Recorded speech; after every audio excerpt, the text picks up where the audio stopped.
Bienvenue dans votre émission Fortifie-toi et prends courage. Présenté par le pasteur Malik Diop. Salam alaikum. Bonjour chers amis et frères. Bienvenue dans votre émission Fortifie-toi et prends courage. Dalen ak jàmm ci seen émission dëgëru leen te jëm sa kanam wala am leen Pastef te jëm sa kanam ak seen mbokk pasteur Malik Diop. Donc comme je le fais, exhortant et encourageant les frères et sœurs à persévérer dans la foi, à les fortifier dans leur foi, mais saisissant l'occasion aussi pour parler de qui nous sommes en tant que disciples de Jésus. Tey damay ñëw ngir wax ci lu am solo li ma bëgg waxee mooy lan la yàlla di xaar ci ñun wala lenn ci li yàlla di xaar ci ñun quand même.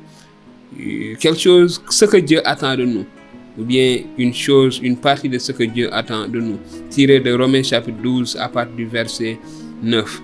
Sama jukki tey maa ngi koy jëlee ci téereb Rome ci l'Injil tàmbalee ci saar fukk ak ñaar tàmbalee ci aaya juróom-ñeent. Mu wax ni na seen cofeel di lu dëggu te bañ a nekk ngistal, araamal leen lu bon te sax ci mbaax, bëggante leen ak xol bu leer ni doomi ndey te farlu ci teralante. Donc mu nekk lu am solo, que l'amour soit sans hypocrisie. Ayez le mal en horreur, attachez-vous fortement au bien. Par amour fraternel, ayez l'affection les uns pour les autres. Par honneur, usez de persévérance réciproque. Donc mu nekk lu am solo, très important, que l'amour soit sans hypocrisie et le mal en horreur. Maanaam nañu ragal nañu bañ lépp lu bon, lépp lu ñaaw niki ay taalibe. Li yàlla di xaar su ñun mooy lii, ce que Dieu attend de nous, c'est que nous ayons le mal en horreur, mais que nous persévérons réciproquement. Ayez de l'empressement et non de la paresse. Soyez fervents d'esprit, servez le Seigneur. Réjouissez-vous en espérant, soyez patients dans la tourbillon, persévérez dans la prière. Mu tegaa si ni mu ni bëggante leen ak xol bu leer ni doomi ndey te farlu ci teralante. Sawar leen te bañ a tayal di jaamu borom bi ak seen xol bépp. Bég leen ci yaakaaru ëllëg te muñ bépp tiis di sax ci ñaan yàlla. Bég leen ci yaakaaru ëllëg te di ñaan yàlla ci bépp tiis. Dimbali leen gaay yàlla yi ci seeni soxla te solo dalal gan. Très important, nañu solo dalal gan. Mu nekk lu am solo, quelque chose de très important, que nous soyons hospitaliers. Ayez de l'empressement et non de la paresse. Ñu sawar ci liggéey te bañ a tayal. Soyez fervents d'esprit, servez le Seigneur. Ñu taxaw ñu am Pastef ci jaamu te liggéey borom bi. Réjouissez-vous en espérant, soyez patients dans la tourbillon, persévérez dans la prière. Ñu sax ñu am ñu muñ ci coono yi, ci jafe-jafe yi te sax ci ñaan. Fii nekk lu am solo niki ay taalibe, li nga xam ne moom la yàlla di xaar ci ñun, ce que le Seigneur attend de nous. Mu ni ku leen fitnaal ñaanal leen ko yiw. Priez pour ceux qui vous persécutent te bañ ko moolu, et ne maudissez pas. Béggandoo leen ak ñiy bég te jooyandoo ak ñiy jooy. Très important, réjouissez-vous avec ceux qui se réjouissent et pleurez avec ceux qui pleurent. C'est ce que le Seigneur attend de nous. Lii yàlla di xaar ci ñun, lii da ci bokk. ñu am yërmande, ñu woyof, ñu fonk nit ñi te ñu béggandoo ak ñiy bég. Waaye tamit suñu mbokk xarit am di jàmm ak dëkkandoo yi nekk ci ay tiis, ñu mën a am tiis googu ak ñoom, pas de façon hypocrite, mais parce que nous sommes tellement attachés à eux, dañu leen fonk, dañoo sax ci ñoom te dañoo nekk ay taalibe. Ni ko borom bi waxee, su ngeen saxee ci man te samay kàddu sax ci yéen, sama ay taalibe ngeen. Donc li ñuy def ay taalibe insa dëgg mooy ñu sax ci moom te ay kàddoom sax ci ñun. Bokk leen menn xel te bañ a yëkkatiku di yootu daraje, waaye ngeen fonk ñi suufee. bu leen teg seen bopp boroomi xam-xam. Donc il nous appelle aussi à l'humilité. Le Seigneur attend de nous que nous soyons humbles, que ñu suufeelu ñu woyof, ñu bañ a teg suñu bopp ci kaw nit ñi. Bu leen fayantoo lu bon, très important. Bu leen fayantoo lu bon. Ne rendez à personne le mal pour le mal. Ça c'est très important. C'est ce que Dieu attend de nous. Li yàlla di xaar si ñun mooy ñu bañ a fayantoo lu bon. Ne rendez à jamais à personne le mal. Bu leen fayantoo lu bon, waaye sàkku leen seede su rafet si kanam ñëpp. Donc ñu sàkku seede bu rafet si kanam ñëpp. Ne rendez personne à personne le mal pour le mal, mais cherchez ce qui est bien devant tous les hommes. Cherchez ce qui est bien devant tous les hommes. Nous devons être des exemples. C'est ce que Dieu attend de nous, que nous ne rendons pas le mal pour le mal. Loolu la borom bi Yeesu di wax di xaar si ñun itamit. Loolu la ñu borom bi Yeesu jàngal. Loolu la ñu wax, c'est ce qu'il nous a appris. Le Seigneur Jésus-Christ, lorsqu'il disait, n'est-il pas dit que œil pour œil, dent pour dent? Mais moi je vous dis, dama leen wax ni bu la sa mbokk bu la pesee ci lex bi, joxeel lex bi ci des. Bu sa mbokk xiifee jox ko mu lekk. Mbëggeel, xeetu mbëggeel boobu, xeetu taalibe yooyu, lii la yàlla borom bi Yeesu def si ñun, lii la bëgg ñu nekkee que ni ki ay taalibeem. C'est ce qu'il attend de nous en tant que ses disciples. Wut leen a juboo ak ñëpp. Soyez en paix avec tous les hommes. S'il est possible, dit-il, verset 18, s'il est possible, autant que cela dépend de vous, soyez en paix avec tous les hommes. Ça c'est ce que le Seigneur attend de nous. Lii la yàlla di xaar si ñun. Wut leen a juboo ak ñëpp ba fa seen kem kàttan yam. Lépp lu ñu mën a def mooy nañu fexe ba juboo ak nit ñëpp. C'est très important pour nous en tant que des disciples de nous conformer parce que c'est le modèle que le Seigneur nous a donné et il veut que nous prenions cette forme-là. Mooy muul bi nga xam ne si lañu yàlla bëgg muul ngir ñu jël jëmm jooju, ngir ñu am taxawaay boobu, ngir ñu nekk taalibe yooyu si biir nit ñi, si biir xeetu àdduna yi.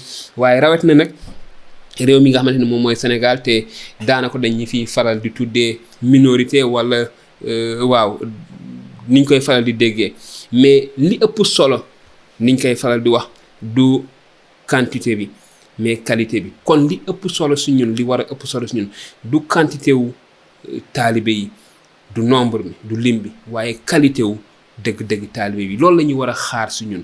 Ndegam am nañu xelu borom bi moo nekk si ñun, kon suñuy jëf dafa war a nekk jëfi borom bi. Kon mu ni wut leen a juboo ak ñëpp ba fa seen kéem kàttan yam. Samay soppe, bu leen di fayantoo. Très important, bu leen di fayantoo. Samay soppe, bu leen di fayantoo. Mu ni ne vous vengez pas vous-même, bien-aimés. Bu leen fayantoo. Ne vous vengez pas vous-même.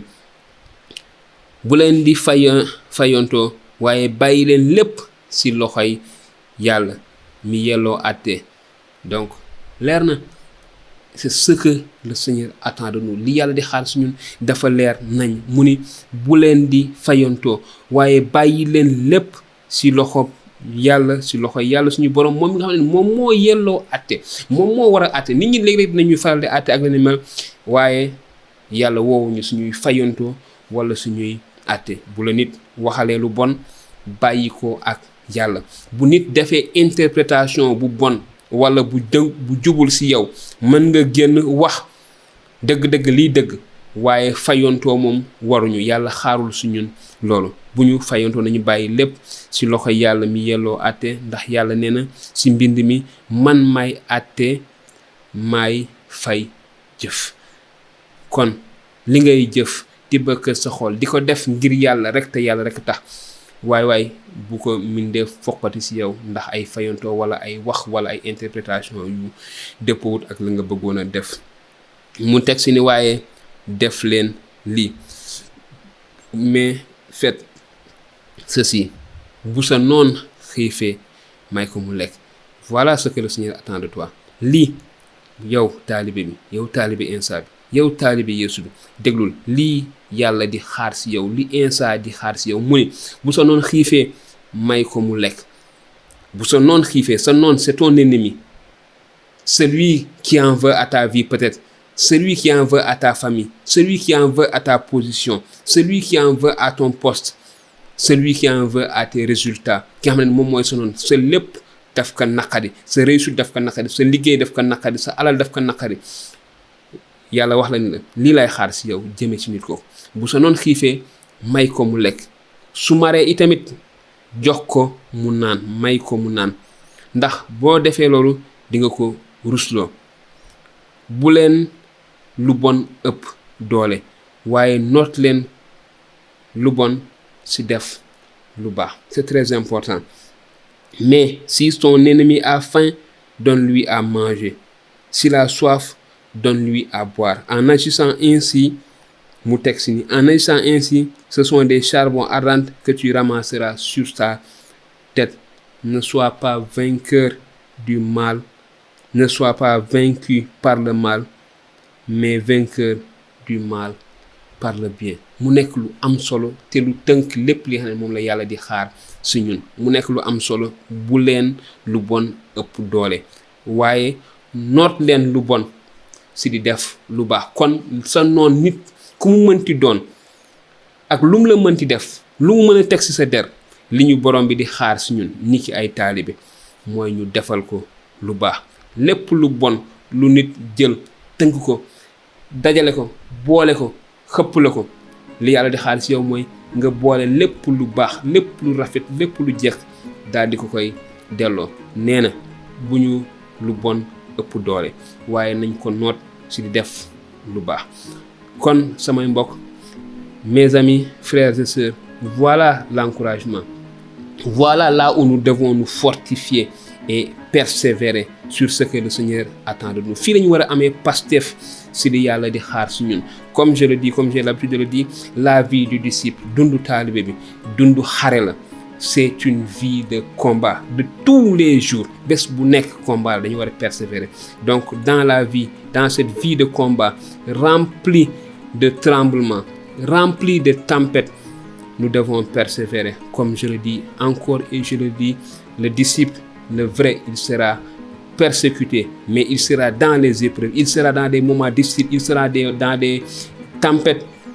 Mais ce qui est important, c'est de persévérer, de montrer sa position de disciple, de laisser l'Esprit de Dieu agir dans sa vie. taalibe bi dëgg bi, taalibe bi dina nekk si ay jafe-jafe, dinañ ko bundu xataal ak yi ni mel yëpp, waaye si biir bundu xataal yi, si biir coono yi, si biir jafe-jafe yi, si biir sos yi, si biir wax yu dul dëgg jëme si moom dafay fësal dëgg-dëgg taalibe gi mu doon. taalibe gi mu doon googu ni mu koy fësalee mooy li yàlla wax, bu leen lu bon ëpp doole, waaye noot leen ko si lu baax. kon lépp lu nit mën a def, wax jëme si yow, nootal lu bon loolu si def lu baax. loolu mooy xare bi nga xamante ne moom mooy suñu xare wu dund bés bu nekk.